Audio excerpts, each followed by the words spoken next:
Hello दोस्तों, मेरा नाम रीता है। मैं गांव से बिलोंग करती हूं। मैं अपने कॉलेज की पढ़ाई करने के लिए दिल्ली हॉस्टल में रहती हूं। कहते हैं कि प्यार, शादी और बच्चा हर कपल के लिए बहुत ही प्यारा अनुभव है, जो न केवल उन्हें एक खूबसूरत रिश्ते में बांधे रखता है, बल्कि इस तरह ही जोड़े अपने रिलेशन में आगे बढ़ते हैं। हालांकि मेरे साथ ऐसा नहीं हुआ।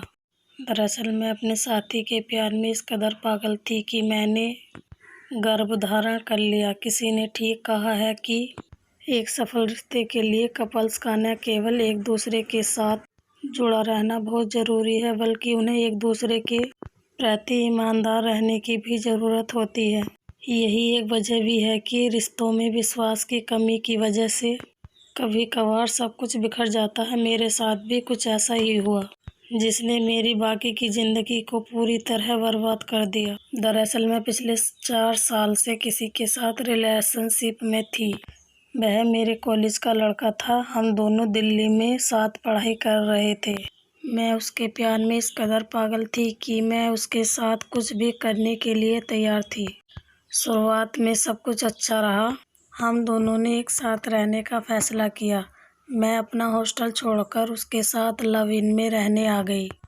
घर का खर्च उठाने के लिए हम दोनों ने पढ़ाई के साथ साथ कमाना भी शुरू कर दिया था। लव इन में रहते हुए हम दोनों ने केवल मेंटली और सेक्सुअली एक साथ इन्वॉल्व हुए, बल्कि हम दोनों ने शादी करने का भी फैसला किया। लेकिन वो कहता है ना कि सपने बहुत कम लोगों के पूरे होते हैं। मेरे साथ भी कुछ ऐसा ही हुआ था। हम दोनों साथ में फाइनेंशियल, सेक्सुअल और इमोशनल जुड़ ही रहे थे कि अचानक से मुझे अपनी गर्भावस्था का पता चला। बच्चे का पता चलने पर मैं काफ़ी डर गई थी, लेकिन फिर मुझे लगा कि जिससे मैं सबसे ज़्यादा प्यार करती हूँ, वह हमेशा मेरा साथ देगा। मैंने हमारे बच्चे के बारे में अपने बॉयफ्रेंड को बताया। मेरी प्रेगनेंसी का पता चलते ही उसके होश उड़ गए। वह एकदम से बोला, बच्चे के आते ही हम दोनों की ज़िंदगी बर्बाद हो जाएगी। मैं यह बच्चा गिरा दूँ। हालांकि मैं यह बच्चा गिराना नहीं चाहती थी, लेकिन उसने शादी का वास्ता देकर मेरा गर्भपात करा दिया। अबॉर्शन के बाद मैं काफ़ी परेशान रहने लगी थी। मेरे मन में न केवल आत्महत्या का ख्याल आता था, बल्कि तनाव भी मेरी ज़िंदगी का एक हिस्सा बन गया था। हालांकि इस दौरान मैंने अपने पार्टनर से शादी करने के लिए भी बोला, लेकिन उसने साफ इनकार कर दिया। उसने कहा कि वह अभी मुझसे शादी नहीं करना चाहता। यही एक वजह भी है कि वह अपने घर में मेरे लिए बात नहीं कर रहा था।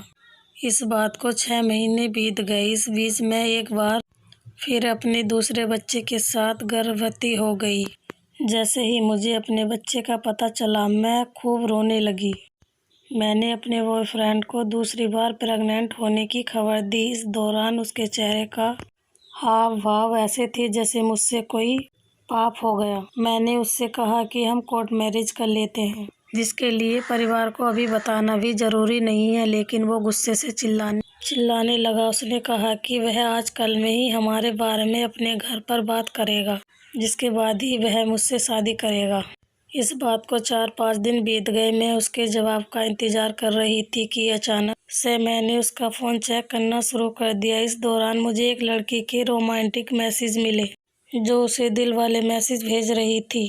इन मैसेजों को देखते ही मेरा दम निकल गया। मैंने तुरंत उसे फ़ोन दिखाते हुए पूछा कि वह लड़की कौन थी, तो उसने अपनी गलती मानते हुए मुझसे माफ़ी की भीख मांगना शुरू कर दिया। इस दौरान मैं इतना टूट गई कि मैंने उसके पिता को फ़ोन लगाकर हमारे बारे में सब कुछ बता दिया।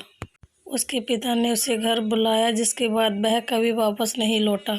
उसने मुझे हर जगह से ब्लॉक कर दिया था। जिस समय उसने मुझे छोड़ा था, उस दौरान मैं अपनी गर्भावस्था में थी। एक दिन सिचुएशन ऐसी आ गई कि मैं रास्ते में चक्कर खाकर गिर पड़ी। कुछ पुलिस वाले मुझे अस्पताल पहुंचाया। 3 दिन तक अस्पताल में लावारिस की तरह पड़ी रहने के बाद मुझे होश आया। तब मेरी तबीयत पहले से बेहतर हुई तो मैं अपने घर पहुंची। इस दौरान मुझे उसका मैसेज मिला। उसने कहा कि वह अपने घर वालों को मना रहा है। उसे मेरी तबीयत का पता चला। उसने इस दौरान मुझे एक दवाई भी भेजी। असल में वो एक डॉक्टर था, जिसकी वजह से मैंने एक बार फिर से उस पर भरोसा कर लिया।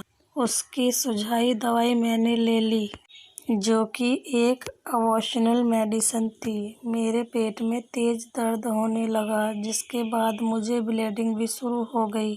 अपने साथ यह सब होता देख मैं समझ गई थी कि मेरा बच्चा अब नहीं रहा। मैंने उसे फ़ोन करने की कोशिश की तो उसने मेरा फ़ोन काटते हुए कहा कि वह मुझसे शादी नहीं कर सकता है। उसके घर वाले कभी भी इस शादी के लिए तैयार नहीं होंगे। मैं बुरी तरह रोने चिल्लाने लगी, लेकिन मेरी चीख सुनने वाला वहाँ कोई नहीं था। मैं बुरी तरह टूट चुकी हूँ। अब मैं किसी से भी कभी प्यार नहीं कर सकती। मेरी जिंदगी पूरी तरह बर्बाद हो चुकी है। दोस्तों, अगर आप भी किसी से प्यार करते हो तो कदम सोच समझ कर उठाना चाहिए। दोस्तों, अगर कहानी पसंद आई हो तो कमेंट करके जरूर बताएं। बाय बाय दोस्तों। Thanks for watching. Like and subscribe.